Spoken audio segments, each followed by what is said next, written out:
Welcome to finance talk for rupee. तो आज का जो टॉपिक है वो है म्यूचुअल फंड। इसको लर्न कीजिए, इसको याद कीजिए, इसको सेव कीजिए और ग्रो होते रहिए only on finance talk for rupee. आज हम इस यूट्यूब चैनल के थ्रू, इस माध्यम के थ्रू मैं बताऊंगा म्यूचुअल फंड होता क्या है, एक बहुत सारा सिंपल सा वर्ड में। लेकिन मैं इसको थोड़ा डीपली लेकर जाऊंगा तो आपको थोड़ा टाइम देना होगा, 5 मिनट 6 मिनट टाइम देना होगा। मैं ज़्यादा लंबा नहीं करूँगा, ठीक है।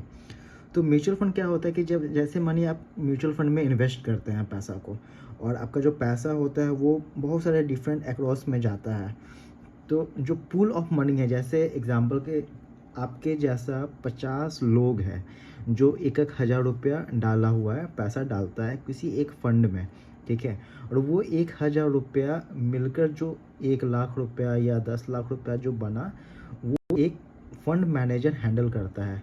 जैसे मानिए हम एग्जांपल लेते हैं ICICI large and mid cap, small cap या निप्पॉन इंडिया स्मॉल कैप, ऐसा, ठीक है। तो आप अगर म्यूचुअल फंड में इन्वेस्ट करते हैं तो आपका जो पैसा होता है वो अलग अलग डिफरेंट जगह स्प्रेड होता है। जैसे कि आपका स्टॉक्स में हो गया, कंपनीज़ में स्टॉक का बहुत सारे डिफरेंट डिफरेंट कंपनीज, लाइक मानिए आपका रिलायंस हो गया, टाटा मोटर्स हो गया, आपका टाइटन हो गया, ठीक है। बहुत सारा बॉन्ड्स में जाता है, कुछ पैसा आपका एसेट में जाता है। तो इसी को डाइवर्सिफिकेशन कहते हैं। अब आप बोलेंगे कि म्यूचुअल फंड से हमारा क्या फ़ायदा हुआ। तो म्यूचुअल फंड में आपको रेड्यूस होता है, आपका जो रिस्क होता है वो रेड्यूस होता है। जैसे मानिए कि आप 1,000 रुपया पैसा डालें म्यूचुअल फंड में, ठीक है। तो किसी कंपनी में, तो आप खुद से डालेंगे तो किसी एक कंपनी में डालेंगे, मानिए टाटा मोटर्स में आप 1,000 रुपया डालें। लेकिन म्यूचुअल फंड में वही पैसा आपका 50 अलग अलग कंपनी में गया। तो एक से दो कंपनी अगर आपका नहीं भी चलता है तो बाकी का जो 48 कंपनीज है वो तो चलेगा। तो इसको, जो आपका जो रिस्क होता है वो रिड्यूस होता है, ठीक है। तो इसका बहुत सारा फीचर्स होता है, जैसे कि आपका डाइवर्सिफिकेशन हो गया, प्रोफेशनल मैनेजमेंट हो गया, लिक्विडिटी हो गया, अफोर्डेबिलिटी हो गया। तो हम ये चीज़ को हम हर एक चीज़ को आपको एक करके हम समझाते हैं।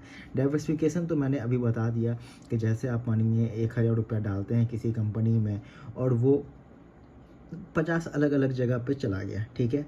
अब जैसे अब सेकंड पॉइंट है वो प्रोफेशनल मैनेजमेंट है। तो प्रोफेशनल मैनेजमेंट को जैसे उसको कहेंगे कि आपका जो पैसा है वो एक एक्सपर्ट हैंडल कर रहा है आपका पैसा को। जैसे आप कोई इन्वेस्ट किए म्यूचुअल फंड में और आपको चूज़ नहीं करना है कि आप कौन से कंपनी में डाल रहे हैं, कौन से बॉन्ड में डाल रहे हैं खुद के द्वारा। इंस्टेंट जो आपका जो प्रोफेशनल फंड मैनेजर है वो चूज़ करेगा, वो डिसीजन लेगा आपके बिहाफ में, आपके लिए, कि आपका पैसा कहाँ जाएगा, ठीक है। अब जैसे हुआ कि क्यों, कैसे, हाँ इसमें अच्छाई क्या है। तो जो पैसा है वो आपका, जो फंड मैनेजर होता है वो पढ़ता है, हर एक दिन पढ़ता है, मार्केट का पढ़ता है। वो जानता है कि कब बाई करना है, कब सेल करना है, और क्या उसका बेस्ट रिटर्न्स है, और आपका रिस्क को रिड्यूस करेगा, ठीक है। जैसे एग्जांपल, अगर आपका हेल्थ का कोई प्रॉब्लम हुआ, आप डॉक्टर के पास जाते हैं, खुद से आप मेडिसिन नहीं ले सकते हैं। कार खराब हुआ, मैकेनिक के पास गए आप। उसी तरह से जो म्यूचुअल फंड है, जो आपका पैसा है, जो इन्वेस्टमेंट है, वो एक प्रोफेशनल मैनेजर हैंडल करता है, ठीक है। तो professional management equal to your money in expert hands, ठीक है। अब थर्ड पॉइंट है लिक्विडिटी। लिक्विडिटी क्या होता है। तो लिक्विडिटी का मतलब होता है कि आप कितना जल्दी उस पैसों को अपने अपने यूज़ में आप ला सकते हैं। जैसे हम आपको इसको भी एग्जांपल से समझाते हैं।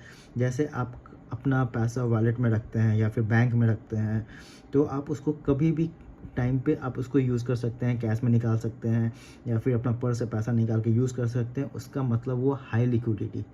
लेकिन अगर आपका पैसा प्रॉपर्टी में है, प्रॉपर्टी खरीदे हुए हैं, गोल्ड खरीदे हुए हैं, तो आप उसको तुरंत नहीं बेच सकते हैं, ठीक है। तो इसका मतलब हुआ वो लो लिक्विडिटी है। जैसे मीन म्यूचुअल फंड में भी बहुत सारा फंड्स होता है, इसमें सिर्फ ओपन इंडेड फंड्स में होता है। उसमें बहुत अच्छा गुड लिक्विडिटी होता है कि जब भी अगर मानिए आप 10,000 रुपया म्यूचुअल फंड में रखे हुए हैं और आपको ज़रूरत पड़ गया 500 रुपया या 1,000 रुपया या फिर 2,000 या 5,000 रुपया, तो आप उस पैसा को आप निकाल सकते हैं और 1 से 3 वर्किंग डेज़ में, वर्किंग डेज़ का मतलब मंडे से फ्राइडे के बीच में आप उस पैसे को निकालते हैं तो 1 से 3 दिन में आपका पैसा वो आपके अकाउंट में आ जाएगा, बैंक अकाउंट में। लेकिन कुछ फंड्स ऐसा भी होता है जैसे ELSS फंड्स, और जैसे क्लोज इंडेड फंड्स उसमें लॉक इन पीरियड होता है, तो उसमें लेस लिक्विडिटी होता है, उसमें आप पैसा नहीं निकाल सकते हैं। ठीक है, तो लिक्विडिटी का मतलब यही होता है, शॉर्ट में समझाते हैं, कि आप अपने पैसा को कितना जल्दी इन्वेस्टमेंट जो करते हैं किए हुए हैं उसको कितना जल्दी आप कन्वर्ट करते हैं कैश में। ठीक है, उसको कहते हैं लिक्विडिटी। और अफोर्डेबिलिटी, फोर्थ पॉइंट क्या है? अफोर्डेबिलिटी का मतलब है कि जैसे आप इजीली कोई भी चीज़ खरीद सकते हैं या फिर उसको ले सकते हैं मनी से। जैसे मानिए कि आप बिना किसी स्ट्रेस के और बोरोइंग के आप मतलब अफोर्ड कर सकते हैं। ठीक है, जैसे मानिए कोई कोई चीज़ है जो 500 रुपये का है, लेकिन आपके पास 1000 रुपये है, तो आप 500 रुपये में खरीद सकते हैं, वो अफोर्डेबिलिटी है। तो अफोर्डेबिलिटी इसलिए म्यूचुअल फंड में कि आप म्यूचुअल फंड में ऐसा बिल्कुल भी नहीं है कि आपके पास इन्वेस्ट करने के लिए 5000, 10,000, 1 लाख, 10 लाख होना चाहिए, नहीं। आप बहुत सारा ऐसा म्यूचुअल फंड्स है जिसमें आप 100 रुपया, 500 रुपया से आप investment SIP, systematic investment plan जिसको कहते हैं SIP, कि आप हर महीने 100 रुपया या 500 रुपया भी डाल सकते हैं म्यूचुअल फंड में, और वो पैसा भी उतना ही फंड में डाइवर्सिफाइड होगा जितना आपका 10,000 रुपया। ठीक है, उसको अफोर्डेबिलिटी कहते हैं। एक और तरीके से, जैसे अफोर्डेबिलिटी मतलब समथिंग यू कैन बाई और invest in without financial difficulty, मतलब कोई भी डिफ़िकल्टी नहीं हुआ आप उसको खरीद सकते हैं, उसको अफोर्डेबिलिटी कहते हैं। ठीक है, अब जो सेकंड है वो इन्वेस्टर्स म्यूचुअल फंड से कैसे पैसा कमाएगा, तो इसमें 3 पॉइंट है, डिविडेंड्स है, कैपिटल गेन है और NAV एप्रिसिएशंस है। ठीक है, तो हम ये तीनों को एक एक करके आपको समझाते हैं। अगर अभी तक कोई भी प्रॉब्लम हुआ होगा किसी भी चीज़ में कि आपको समझ में नहीं आया, तो आप नीचे कमेंट में करके डालें, जिससे मैं आपका कमेंट पढ़ूंगा और उस कमेंट के बेस पे मैं एक और वीडियो डालूंगा आपके अकॉर्डिंग में। ठीक है, तो डिविडेंड्स क्या होता है कि अगर वो आपको एक्स्ट्रा इनकम हुआ, अगर आप म्यूचुअल फंड में डालते हैं या फिर कोई कंपनी में डालते हैं, तो वो कंपनी का जो एक्स्ट्रा इनकम होता है, जैसे जो म्यूचुअल फंड होता है वो अर्न होता है प्रॉफिट। ठीक है, तो एग्जांपल समझिए कि अगर आप 10,000 रुपया म्यूचुअल फंड में डालें और जो फंड है वो प्रॉफिट किया 300 रुपया का, तो वो कंपनी प्रॉफिट किया। ठीक है, तो वो कंपनी आपको 300 रुपये एज अ डिविडेंड दिया आपको, तो वो एक्स्ट्रा इनकम है। तो स्टॉक मार्केट में डिविडेंड आपके डायरेक्ट बैंक अकाउंट में आता है, लेकिन म्यूचुअल फंड में क्या होता है कि वो डिविडेंड ऐड होते जाता है। ठीक है, अगर आप ग्रोथ वाला लेते हैं तो म्यूचुअल फंड में भी होता है कि अगर आप इरेगुलर वाला लेते हैं तो उसमें जो डिविडेंड होता है वो आपको एक्स्ट्रा इनकम पे आपके बैंक में भी आता है। तो इसमें भी 2 ऑप्शन होता है, मैं ये सब का भी एक अलग सा वीडियो बनाऊंगा। ठीक है, अब कैपिटल गेन किसको कहते हैं? जैसे आप जो प्रॉफिट हुआ वो आप बेचें, ठीक है, हायर प्राइस पे बेचें, तो वो प्रॉफिट हुआ। जैसे आपको मैं समझाता हूँ कि अगर आप कोई 100 रुपये का ख़रीदें और वो 100 रुपये से बढ़ के 150 रुपया हो गया, 150 रुपया हो गया, तो जो 50 रुपया हुआ वो आपका कैपिटल गेन है, क्योंकि वो 100 रुपये के माध्यम से आप 50 रुपया और कमाए, तो जो 50 रुपया है वो कैपिटल गेन है। ठीक है, 10,000 रुपये मानिए आप डालें, तो वो 10,000 बढ़ के 13,000 हो गया, तो 13,000 पे आप सेल किए, तो जो 3,000 रुपये है वो आपका कैपिटल गेन है, वो आपका प्रॉफिट हो, तो वो जो 3,000 वो है वो कैपिटल गेन में आएगा। ठीक है, अब थर्ड पॉइंट है वो NAV एप्रिसिएशन है। NAV का मतलब होता है नेट एसेट वैल्यू। ठीक है, जैसे आप स्टॉक मार्केट में अगर आप डिक्सॉन का हो गया तो वो 17,000 का शेयर है, तो जैसे उसमें प्राइस होता है, स्टॉक का दाम होता है, वैसे म्यूचुअल फंड में NAV होता है, उसका यूनिट पर यूनिट का प्राइस होता है। ठीक है, उसको NAV बोलते हैं। जैसे अगर स्टॉक मार्केट में अगर कोई भी नया कंपनी आता है तो उसको IPO बोलते हैं, उसी प्रकार से अगर म्यूचुअल फंड में अगर कोई एक नई कंपनी आता है तो उसको NFO बोलते हैं, न्यू फंड ऑफर। ठीक है, कोई भी कंपनी अगर नई आती है, NFO आती है म्यूचुअल फंड में, तो उसका जो NAV होता है, नेट एसेट वैल्यू, उसका 10 रुपये दाम होता है। ठीक है, तो वो भी टाइम टू टाइम बढ़ता है। जैसे आप मानिए कि 10,000 रुपया इन्वेस्ट किए, तो 10,000 से डिवाइड कर दीजिए 10 NAV का, तो 100, तो वो आपका उतना यूनिट आपके पास हो गया, तो वो जैसे जैसे बढ़ेगा तो आपका पैसा भी बढ़ेगा। ठीक है, ये हो गया। मैं आपको और भी बहुत सारे तरीके से समझाता हूँ। जैसे मैं अभी ये जो पेज खोला हुआ हूँ, ये है मनी कंट्रोल का पेज। ठीक है, तो मैं यहाँ पे एक एग्जांपल से आपको समझाता हूँ। जैसे ये म्यूचुअल फंड का है, ICICI prudential large and mid cap fund. ठीक है, तो इसका जो देखिए यहाँ पे जो NAV चल रहा है वो 978.70 है। मतलब जब ये लॉन्च किया था तो 10 रुपये का था एक यूनिट का दाम। ठीक है, अब ये 978 हो गया। तो अगर आप यहाँ से भी अगर आप चेक करेंगे, ठीक है, तो ये आपका वीकली, मंथली, ईयरली है और ये रिटर्न्स का है। ठीक है, छोड़िए मैं आपको यहाँ बताता हूँ। जैसे ये जो पीरियड इन्वेस्टेड है तो 1 साल, 2 साल, 3 साल, 5 साल, 10 साल का एग्जाम्पल से लेके समझाया हुआ है।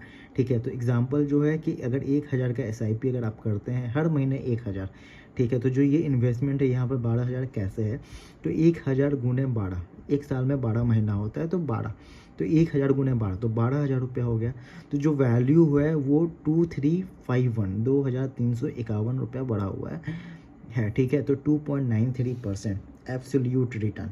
ठीक है, अब आप पूछेंगे कि एब्सोल्यूट रिटर्न होता क्या है और एनुअलाइज रिटर्न्स क्या होता है, तो मैं भी आपको ये समझाता हूँ कि एब्सोल्यूट रिटर्न्स क्या होता है।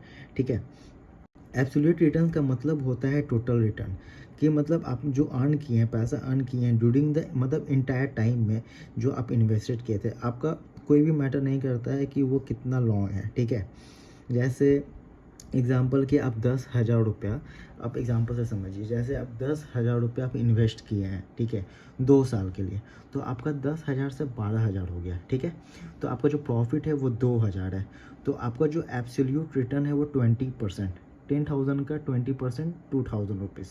ठीक है, तो एब्सोल्यूट रिटर्न आपका 20% हो गया। ठीक है, तो इसका जो बढ़ा था 2351, तो 2.93% एब्सोल्यूट रिटर्न्स एक साल का। ठीक है, इसका भी फॉर्मूला होता है। जैसे अब 10,000 रुपये डालें तो 10,000 रुपये डालें और वो 2 साल के बाद बढ़ के 12,000 हो गया, तो 2,000 प्रॉफिट डिवाइड बाई 10,000 जो आपका इन्वेस्टेड अमाउंट है, ब्रैकेट क्लोज करके इंटू 100 कर दीजिए, जो आएगा वो आपका एब्सोल्यूट रिटर्न्स होगा। अगर आप कहेंगे तो फिर मैं नेक्स्ट वीडियो में कैलकुलेट करके मैं आपको बता दूंगा। ठीक है, अब एनुअलाइज रिटर्न्स किसको कहते हैं? एनुअलाइज रिटर्न का मतलब होता है कि आप कितना पैसा हर साल कमा रहे हैं। ये हो गया है कि एब्सोल्यूट रिटर्न्स में ये नहीं हुआ कि आप कितना साल में कमा रहे हैं, ये उसका रिटर्न बनाता है कि आप कितना कमाए हैं। और एनुअलाइज रिटर्न में होता है कि हर साल आपका कितना परसेंट के हिसाब से पैसा बढ़ रहा है। तो सेम एग्जांपल से अगर आप 10,000 रुपये इन्वेस्ट करते हैं 3 साल के लिए, तो आपका 12,000 रुपया हो गया, 2,000 प्रॉफिट। ठीक है, तो जो टोटल रिटर्न्स होता है वो 6.27% होता है। ठीक है, तो वो आपका एनुअलाइज रिटर्न हो गया कि आप कितना कमाए हैं पर ईयर। ठीक है, अब जो एब्सोल्यूट रिटर्न होता है वो एक शॉर्ट टर्म के लिए वो चुना जाता है, जैसे लेस देन 1 ईयर, और जो एनुअलाइज रिटर्न होता है वो लॉन्ग टर्म के लिए चुना जाता है, 1 साल से ज़्यादा।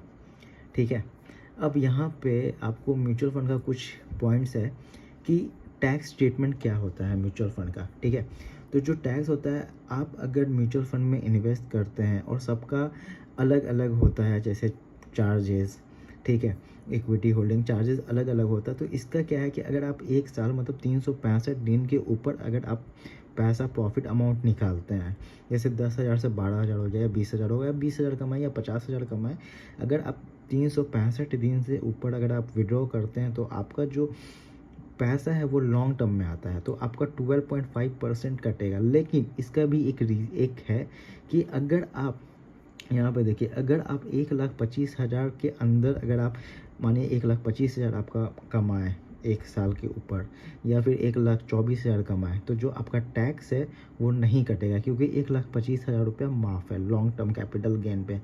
लेकिन ठीक है, अगर मानिए कि आप 1,30,000 रुपया कमाए, तो 1,25,000 माइनस हो जाएगा, जो 5,000 रुपया बचेगा वो 5,000 पे आपको 12.5% चार्जेस आपको पे करना पड़ेगा टैक्स। ठीक है, अगर मानिए कि आप बोलेंगे कि अब 365 दिन से अगर हम नीचे कर दें तो वो आ जाएगा शॉर्ट टर्म पे, शॉर्ट टर्म कैपिटल गेन। ठीक है, तो उसके ऊपर आपका 20% का टैक्सेस कटेगा।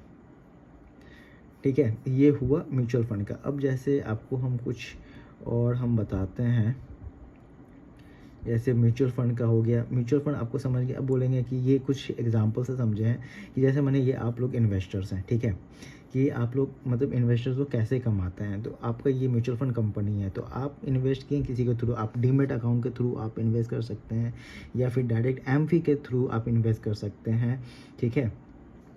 Asset management company of India, AMFI का, ठीक है। तो इसमें क्या होता है कि अब जो म्यूचुअल फंड कंपनी है उसमें डालें, और म्यूचुअल फंड कंपनी वो होता है डिफरेंट एसेट्स में डालता है, लाइक इक्विटीज़ हो गया, बॉन्ड्स हो गया, गोल्ड हो गया, मनी मार्केट इंस्ट्रूमेंट्स हो गया, और अदर सिक्योरिटीज़ हो गया, ठीक है। और जब उसको सेल करेंगे तो आप लोग पैसा कमाते हैं, ठीक है। तो मेन चीज़ यही था, बेसिक था म्यूचुअल फंड का। और टाइप्स ऑफ म्यूचुअल फंड आपको नेक्स्ट स्लाइड्स में मिलेगा, नेक्स्ट वीडियो में मिलेगा। तब के लिए आप प्लीज़ मुझ पे थोड़ा सपोर्ट करें, इसको याद करें, इसको सेव करें, ठीक है। ये एजुकेशन पर्पज़ के लिए मैं हर एक डिटेल्स में आपको समझाने के लिए रेडी हूँ। आप कमेंट करें और अपकमिंग वीडियोस के लिए सब्सक्राइब करें। Thank you for finance talk for rupee. हर एक बात हर एक पैसे के लिए होगा। Thank you, bye.